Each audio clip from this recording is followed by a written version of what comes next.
Assalamualaikum warahmatullahi wabarakatuh. Alhamdulillah, nahmaduhu wa nasta'inuhu wa nastaghfiruh wa na'udzubillahi min syururi anfusina wa min sayyiati a'malina. May yahdihillahu fala mudhillalah wa may yudlilhu fala hadiyalah. Asyhadu an la ilaha illallah wa asyhadu anna Muhammadan abduhu wa rasuluh.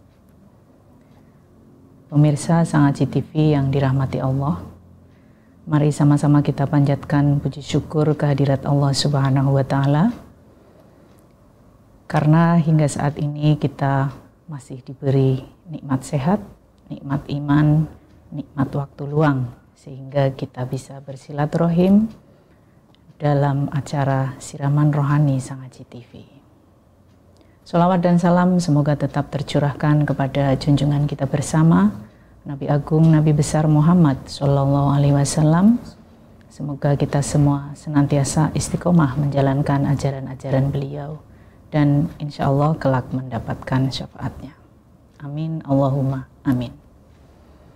Bapak Ibu pemirsa Sangaji TV yang berbahagia, kali ini kita akan membahas tema tentang bagaimana meraih ketenangan jiwa dengan mengelola hawa nafsu. Setiap manusia pasti menginginkan ketenangan jiwa. Akan tetapi masih banyak di antara kita yang mencarinya di tempat yang salah. Dikiranya ketenangan jiwa itu ada dalam harta yang melimpah. Dikiranya ketenangan jiwa itu juga ada dalam kekuasaan misalnya, atau kesenangan duniawi lainnya. Padahal ketenangan jiwa itu muncul dan berasal dari dalam diri kita sendiri, yaitu ketika kita bisa mengelola hawa nafsu kita. Dalam salah satu hadisnya Nabi Muhammad bersabda, "Laisa syadid bisur'ah, walakinna syadid may yamliku nafsahu indal ghadab." Dari hadis tersebut Nabi berpesan kepada kita bahwa orang yang kuat di antara kita itu bukanlah orang yang menang berkelahi atau orang yang memiliki kekuatan secara fisik. Tapi orang yang kuat adalah orang yang mampu mengelola hawa nafsunya dengan baik. Apa sih hawa nafsu itu? Para pemirsa yang budiman, hawa nafsu adalah kekuatan yang ada dalam diri manusia, yang mana kekuatan itu mendorong kita untuk mencapai keinginan-keinginan kita. Sayangnya dorongan ini sifatnya bebas nilai. Apa maksudnya? Bebas nilai itu berarti nafsu itu tidak bisa membedakan mana yang baik dan mana yang buruk. Sehingga dalam hal ini nafsu butuh bantuan akal sebagai petunjuk untuk bisa membedakan mana yang baik dan mana yang buruk. Oleh sebab itu Al-Quran sudah mengingatkan kepada kita semua. Dalam salah satu firman-Nya Allah menyebutkan, "Innan nafsa la'ammaratum bisu'i illa ma rahima rabbi." Sesungguhnya hawa nafsu itu cenderung memerintahkan kepada pemiliknya untuk melakukan keburukan-keburukan. Kecuali orang yang dirahmati oleh Allah, dia akan bisa mengelola hawa nafsunya. Dari ayat tadi dapat dipahami bahwa sifat dasar hawa nafsu itu adalah ammaratun bisu, mengarahkan kepada hal-hal yang negatif. Sementara orang yang sudah mampu mengelola hawa nafsunya dengan baik, atau nafsu yang sudah dikelola dengan baik, itu disebut nafsul mutmainnah. Nah, nafsul mutmainnah ini tempat kembalinya adalah surga. Berbeda dengan nafsu yang masih dasar itu tadi ya, yang cenderung pada keburukan-keburukan. Pemirsa yang budiman, namun demikian nafsu merupakan anugerah dari Allah Subhanahu wa Ta'ala yang patut disyukuri. Sebab jika manusia tidak memiliki nafsu, maka kehidupan ini tidak akan berlangsung. Misalnya, kita tidak memiliki nafsu makan, kita tidak memiliki nafsu untuk melestarikan keturunan, kita tidak memiliki nafsu untuk melakukan kebaikan-kebaikan, tidak memiliki nafsu untuk berprestasi, ya selesailah kehidupan ini. Yang perlu menjadi catatan kita bersama adalah nafsu manusia ini tumbuh lebih dulu daripada akalnya. Ya, jadi sejak lahir bayi sudah memiliki nafsu atau dorongan lahiriah, ya, dorongan naluriah, ingin makan, ingin minum, ketika tidak nyaman kemudian menangis, itu sudah dimiliki sejak lahir. Akan tetapi akalnya baru tumbuh dan berkembang seiring dengan pertumbuhan usianya. Tidak heran jika kita sering melihat anak kecil menangis, menjerit karena keinginannya tidak terpenuhi. Sementara dia belum memahami bahwa keinginannya itu baik atau buruk. Karena memang akalnya belum sampai ke situ. Terkait ilustrasi akal dan nafsu ini, kita bisa belajar dari penjelasan kitab Durratun Nasihin ketika menyampaikan sebuah hadis qudsi yang menjelaskan tentang dialog antara akal, nafsu, dan Tuhan. Disampaikan bahwa setelah Allah selesai menciptakan akal, Allah berfirman, bertanya kepada akal, "Wahai akal, siapakah aku dan siapakah engkau?" Akal menjawab, "Engkau adalah Tuhan pencipta alam semesta, sementara aku adalah makhluk, hambamu yang doif atau lemah."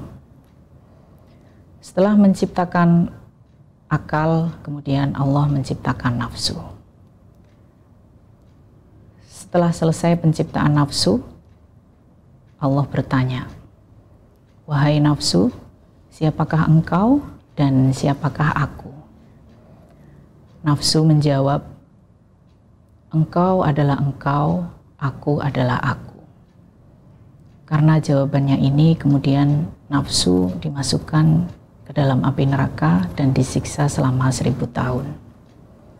Setelah 1000 tahun berlalu, nafsu dikeluarkan dari api neraka dan ditanya kembali oleh Allah Subhanahu wa Ta'ala, "Wahai nafsu, siapakah engkau dan siapakah aku?" Ternyata jawabannya masih sama. Nafsu menjawab, "Engkau adalah engkau, aku adalah aku."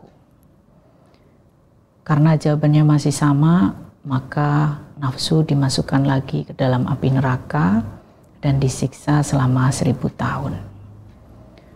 Setelah genap 3000 tahun, baru nafsu menjawab, "Engkau adalah Tuhanku dan aku adalah hambamu."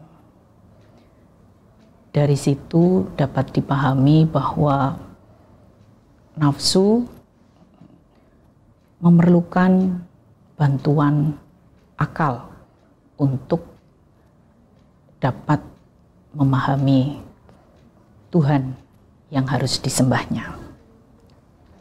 Pemirsa Sangaji TV yang budiman, mengapa kita perlu mengelola hawa nafsu? Manusia merupakan makhluk Allah yang diberi potensi istimewa. Karena potensi istimewanya ini, manusia dinobatkan sebagai khalifah Allah di muka bumi ini. Khalifah itu artinya wakil. Khalifah juga berarti pengganti yang memiliki kekuasaan. Dalam hal ini manusia berperan sebagai wakil atau representasi dari kekuasaan Allah di muka bumi ini. Sehingga manusia bertugas untuk mengelola bumi beserta seluruh isinya dan memberdayakannya untuk kelangsungan hidup manusia. Manusia tidak seperti binatang yang tidak diberi akal. Manusia juga tidak seperti iblis yang tidak diberi hati nurani. Manusia juga tidak seperti malaikat yang tidak diberi nafsu. Manusia merupakan makhluk Allah yang sempurna, yang memiliki ketiga-tiganya. Nah, dengan ketiga potensi itu, akal, hati, dan nafsu, manusia bisa meraih derajat sempurna. Jika nafsu mendominasi kehidupan manusia, maka manusia tidak jauh berbeda dengan binatang. Na'udzubillahi min dzalik, ya. Karena hidupnya hanya terpaku pada memenuhi kebutuhan perut dan kebutuhan kemaluannya. Hal ini sudah diwanti-wanti oleh Nabi jauh-jauh hari. Nabi bersabda yang artinya, yang aku takutkan dari kalian adalah dua rongga, yaitu rongga mulut dan rongga kemaluan. Dalam hadis yang lain, Nabi menyampaikan, barang siapa yang bisa menjamin apa yang ada di antara kedua rahangnya dan apa yang ada di antara kedua pahanya, maksudnya kemaluannya, maka aku bisa menjamin surga untuknya. Artinya apa? Kita sebagai umat Islam harus mampu mengelola nafsu kita dengan baik supaya kita tidak terjebak pada pemenuhan apa yang harus kita makan misalnya, dan bagaimana memenuhi kebutuhan biologis kita. Sebaliknya, apabila akal dan hati mendominasi kehidupan manusia, maka kehidupan manusia ini layaknya kehidupan malaikat, begitu ya, yang senantiasa melakukan kebaikan, senantiasa melakukan hal-hal positif dimanapun berada. Sudah tidak terjebak lagi pada pemenuhan kebutuhan-kebutuhan dasar. Meminjam teorinya Abraham Maslow, tahapan atau hierarki kebutuhan manusia itu dimulai dari kebutuhan-kebutuhan biologis.